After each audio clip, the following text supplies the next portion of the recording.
Oi, meu nome é Julie Gregory e, orientada pelo professor Antônio Sanseverino, apresento agora o meu trabalho chamado Algodão por Fora e Asneira por Dentro, a subversão de Emília e o romance de formação. A minha pesquisa se propõe a investigar o livro Reinações de Narizinho, de Monteiro Lobato, aproximando a forma do romance de formação no contexto da sociedade brasileira patriarcal do início do século XX e de suas nuances diante das transformações modernizadoras, a partir das quais se deu a criação e o desenvolvimento de uma literatura infantil nacional. Assim sendo, a minha hipótese é de que, tendo como elemento central a boneca menina Emília, o romance em questão se aproxima do conceito de Bildungsroman feminino, e nesse sentido importa questionar como se deram os mecanismos de dominação e desumanização aos quais essa personagem, enquanto figura feminina, foi submetida para que só então lhe fosse permitido ultrapassar os limites de silenciamento que lhe eram impostos. Eu tomo como método de análise a interrupção do fluxo narrativo seguido do recorte de cenas construído em Auerbach. A conceituação de romance de formação tem como base a teoria do romance de Lukács e o conceito de Bildungsroman feminino brasileiro de Cristina Pinto, apropriado por Aline Arruda. Além disso, para compreender a construção do subterfúgio que está por trás da suposta emancipação da Emília, lanço mão das discussões levantadas por Angela Davis em Mulher, Raça e Classe. Ainda nessa chave, propõe um questionamento a respeito da figura autônoma da mulher acendida em Brinquedo a partir de Benjamin. Isto posto, Reinações de Narizinho se caracteriza como um romance de formação primeiramente por acompanhar a formação de Emília de seu nascimento em direção ao grau determinado de perfectibilidade como citado por Mas. Ao longo das obras, a boneca que veio ao mundo, costurada pelas mãos de tia Anastácia, amadurece física e intelectualmente. Além disso, o romance de formação tende a promover a formação do leitor. Em decorrência do surgimento das massas urbanas consumidoras, a escola se torna um ponto substancial de preocupação da elite brasileira, uma vez que era na instituição escolar que as sociedades brasileiras confiavam a iniciação da infância nos valores ideológicos.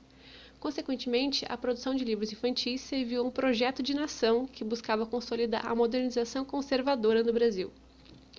Com a importação do modelo europeu para o chão brasileiro, o romance de formação feminina encontrou alguns impasses. Há durante e no que se segue à cena do casamento, uma reviravolta na qual Emília exerce uma fratura no protocolo padrão esperado. Quando o Narizinho impulsiona para o casamento, mesmo com a convicção de que nunca se casaria, Emília sente-se pressionada a partir de seu lugar de moça interiorana a aproveitar a oportunidade de ascender socialmente através do casamento com um marquês.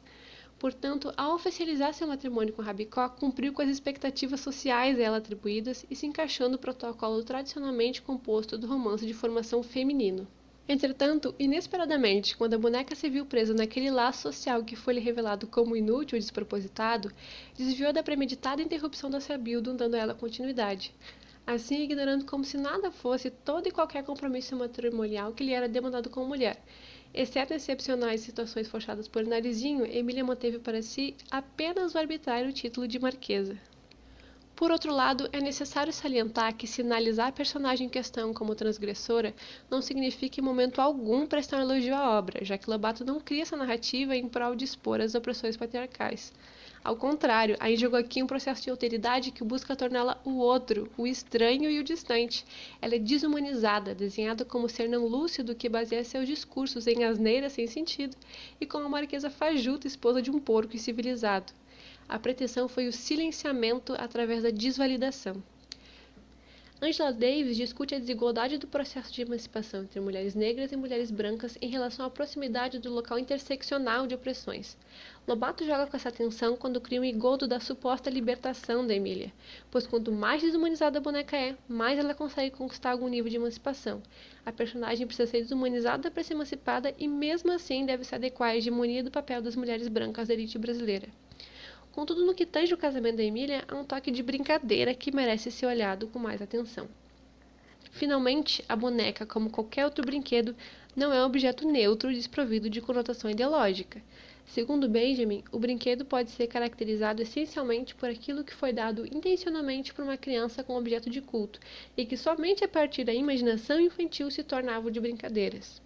Com efeito, Lobato sente-se seguro em utilizar a figura da boneca ao compor essa transgressão restringida. O que não poderia ser atrelado à figura humana foi então espelhado nesse brinquedo desprovido de seriedade.